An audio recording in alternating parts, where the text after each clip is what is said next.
এই হচ্ছে ଆମ ଭାରତବର୍ଷ, ଯୋଉଠି ଗୋଟିଏ ସୀତା ପଛରେ ଅନେକ ରାବଣ, ବିଚ୍ ରାସ୍ତା ଉପରେ ଦ୍ରୌପଦୀର ବସ୍ତ୍ର ହରଣ ଦର୍ଶନ ପୁରୀ ଶେଷର ବଡ଼। ଏହା ଦେଖି ମୋ ଶ୍ୱାସ ରୁଦ୍ଧ ହୋଇଯାଉଛି।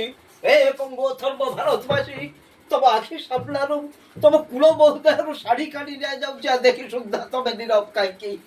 ପ୍ଲିଜ୍ ପ୍ଲିଜ୍ ମୋ ପ୍ରଶ୍ନର ଉତ୍ତର ଦିଅନ୍ତୁ। ନାଇଁ ନାଇଁ ନାଇଁ ନାଇଁ ନାଇଁ, ତମେ ମାନେ ପ୍ରଶ୍ନର କେହି ବି ଉତ୍ତର ଦେଇପାରିବନି, କାରଣ ତମେ ମାନେ ବ୍ଲାଇଣ୍ଡ ସୋସାଇଟିର ଗୋଟେ ଗୋଟେ ଭୀରୁ କାପୁରୁଷ। ଭାଇ ସେମାନେ ମୋ ବାପାକୁ ମାରିଦେବେ।